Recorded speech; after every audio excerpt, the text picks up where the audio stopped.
Former employees of OCF Coffee House rallied outside of the now closed Fairmount Cafe on Tuesday. We've been paid really bad wages, and this was our attempt to get better wages and make the place that we love better. The coffee shops are owned by OCF Realty. The real estate brokerage announced the closures to employees in an email which included 2 other locations in South Philly. Workers like Alex Simpson say they were shocked. I am pretty crushed, especially when it's such a blatant response to our union process. This comes a week after we publicly announced our union. Workers say they made anywhere from $9 to $13 an hour, along with fluctuating tips.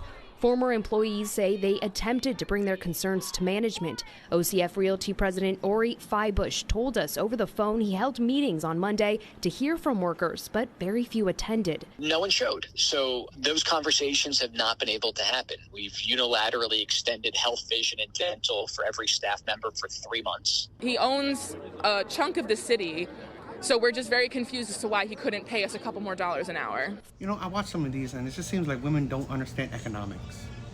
And it seems like with how you look at society nowadays, women are always at the forefront of the issue or of the problem. It seems like they create a lot of problems, a lot of issues. And they can't understand the ramifications. There's consequences to every action. You contribute to the raise in cost of a business, well, it's business. If that business cannot earn a profit or a good enough profit to be, while owners find it profitable to have around, they won't. And this is the thing where women can't think, oh, let me, in this particular case, unionize, make the wages higher for making coffee, okay, for a job that children should do or teens should do, right? You shouldn't be making an adult living from being a barista, from serving coffee.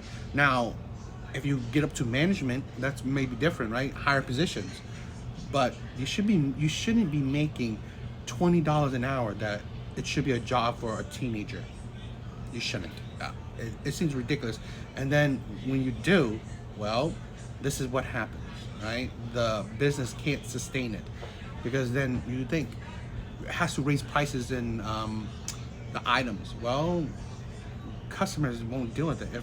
If customers don't want to deal with it, and then you're not making money and they gotta pay you the wage that you want, well, obviously that business won't be lasting. And that's the insanity that women can't think, oh, you know what? Maybe I should just work until I get to management, or maybe I should change a job, a profession that actually pays more. No, I want any job that I go to pays more.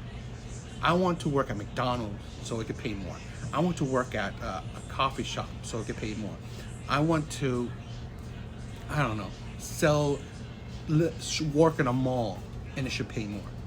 It's like, these aren't high margin jobs, right? These aren't like jobs that are making millions of dollars, right? Especially, they're not making millions for the owner. They're not workers particularly.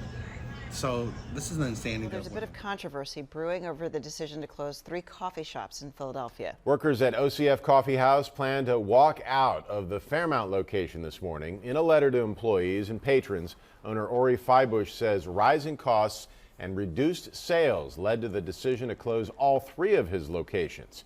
He also pointed to administrative and legal costs associated with the staff's desire to organize. Last week, a majority of employees signed a letter requesting union recognition. OCF coffee shops have been open in Philadelphia neighborhoods for 13 years. And this is insanity.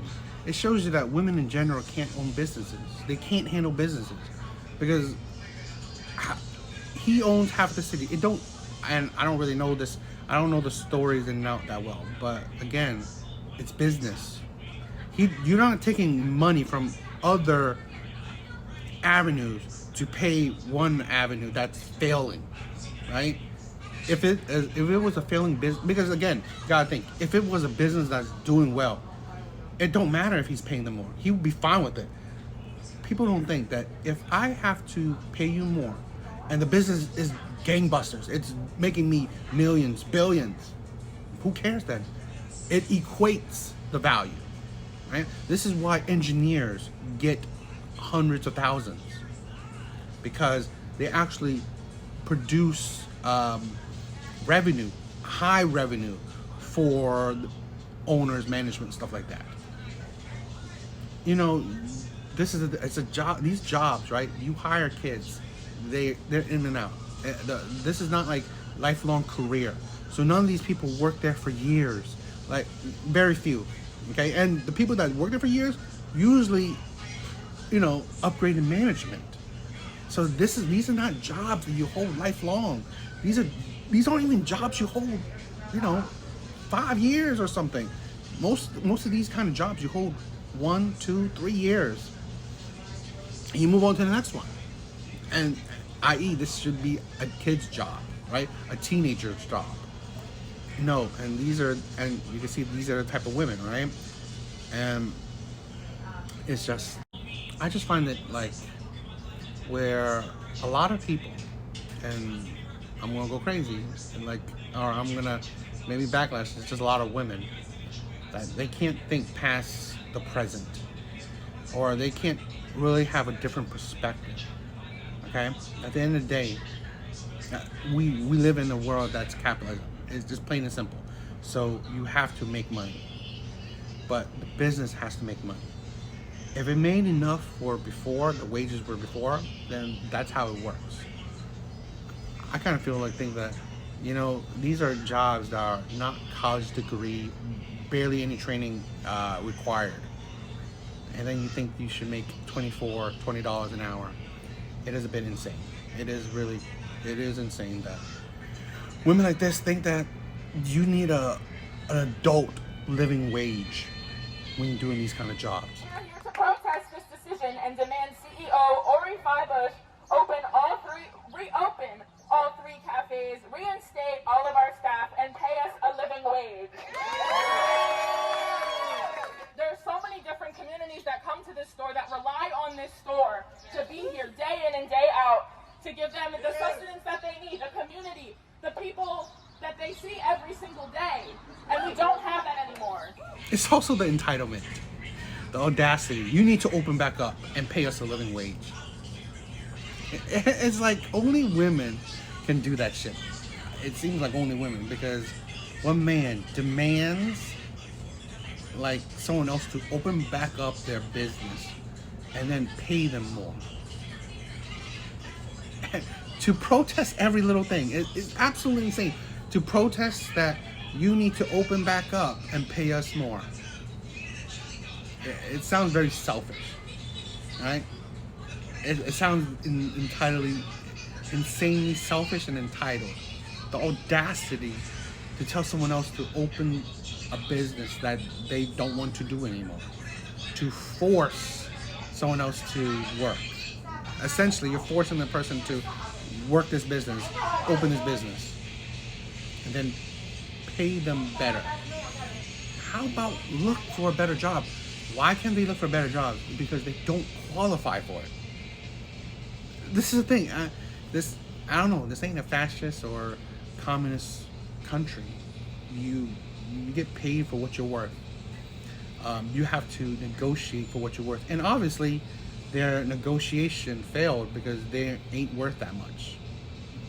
Like, surprisingly, I guess servers aren't worth that amount of money. It is what it is. But it's not a surprising thing. It's really not. It doesn't take a college degree, a degree that you have to get into debt for, to do. But no, I need this job to pay me more. There are actually other jobs without a college degree that would pay a lot more, right? Be a lumber, do lumber work, do construction work, do, UPS, garbage, all that stuff. But no, I think maybe those are just too labor intensive for these women that want to serve coffee and then get paid equally or close to it as these other men, when you have to put in the effort yeah, I think this is mad. We presented our demand letter to management because we deserve a living wage. We deserve a safe working environment. That's not currently the case at Del Bar right now. We demand dignity and equal treatment.